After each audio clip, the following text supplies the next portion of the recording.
দেশের এত বড় দুর্বিষহ মর্মান্তিক ক্রাইসিস মোমেন্টের ভিতরেও আমাদের আশেপাশে থাকা কিছু কিছু বিবেক বুদ্ধি বিবেচনা মনুষ্যত্বহীন কন্টেন্ট ক্রিয়েটর নামক কন্টেইনাররা এখনও পর্যন্ত তাদের প্রোফাইল এবং পেজে দেখছি ফানি ভিডিও আপলোড দিয়ে যাচ্ছে। আমি বুঝি না তাদের ভিতরে কি এতটুকু মায়া মমতা বা মনুষ্যত্ব নেই যে এই মুহূর্তে তারা কিভাবে তাদের প্রোফাইল এবং পেজে funny video funny content upload করে, যেখানে এই মাইলস্টোনের ঘটনাকে কেন্দ্র করে বাংলাদেশ তথা সারা পৃথিবীতে থাকা বাংলা ভাষাভাষী বাঙালি মানুষের হৃদয়ে কড়া নেড়ে গেছে। তাদের হৃদয়ে রক্তক্ষরণ হচ্ছে। এই ছোট ছোট শিশুদের জন্য কান্না পর্যন্ত করছে কত মানুষ।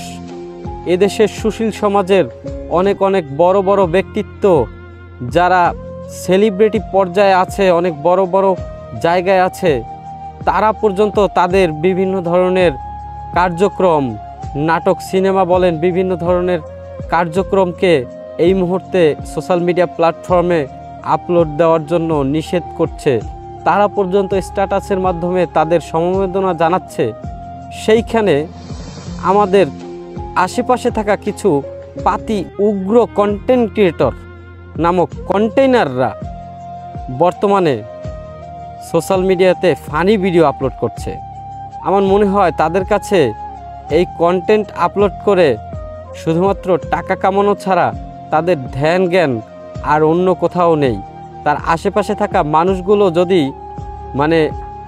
সবাই নিঃশেষ হয়ে যায়, তারপরেও তারা চেষ্টা করবে তাদের যে এই কার্যক্রম সেগুলো চালিয়ে যাওয়ার জন্য। তাই আমি আমার এই ভিডিওটির মাধ্যমে যারা এই মুহূর্তে ভিডিওটি দেখছেন তাদেরকে রিকোয়েস্ট করব, যারা এই লেভেলের কন্টেন্ট ক্রিয়েটর আছে, কন্টেন্ট ক্রিয়েটর আমি বলবো না, কন্টেইনার আছে, যাদের শুধুমাত্র ভিউজ এবং ডলারের নেশায় তারা তাদের মনুষ্যত্ব বিবেককে বর্জন করেছে, এই মুহূর্তে তাদেরকে সরাসরি বয়কট করতে বলছি।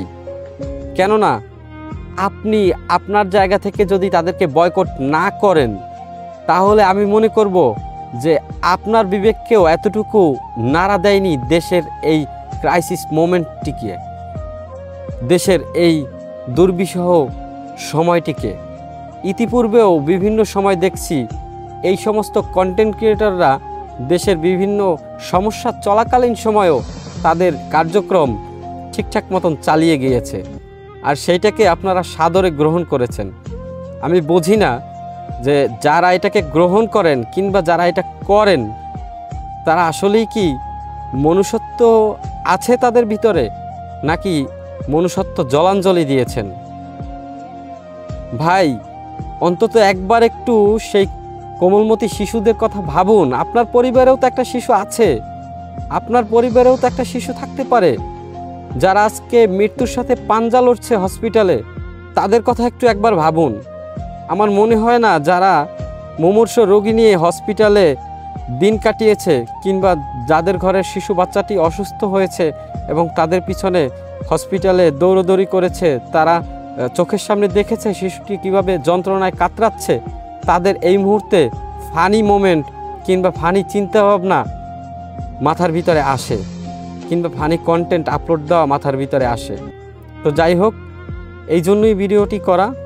যারা এই সমস্ত কন্টেন্ট ক্রিয়েটর আছেন, যারা কন্টেইনার আছেন, তারা এখনও একটু থামেন। দেশটা আগে একটু শান্ত হোক, তারপর না আপনি ইনকাম করবেন। হতে পারে যারা অসুস্থ আছে তাদের ভিতরেও, তাদের পরিবারের ভিতরেও কেউ না কেউ আপনার ভিডিও দেখে। যদি আপনার এই ফানি ভিডিও তার সামনে আসে, তখন কি সেটা ভালোভাবে গ্রহণ করবে? করবে না। তো যাই হোক, এটাই ছিল আমার ভিডিওর মূল কথা এবং উদ্দেশ্য। আর যারা এই ভিডিওগুলো দেখেন তারাও প্রতিবাদ করেন, বয়কট করেন এইসব কন্টেইনারদের।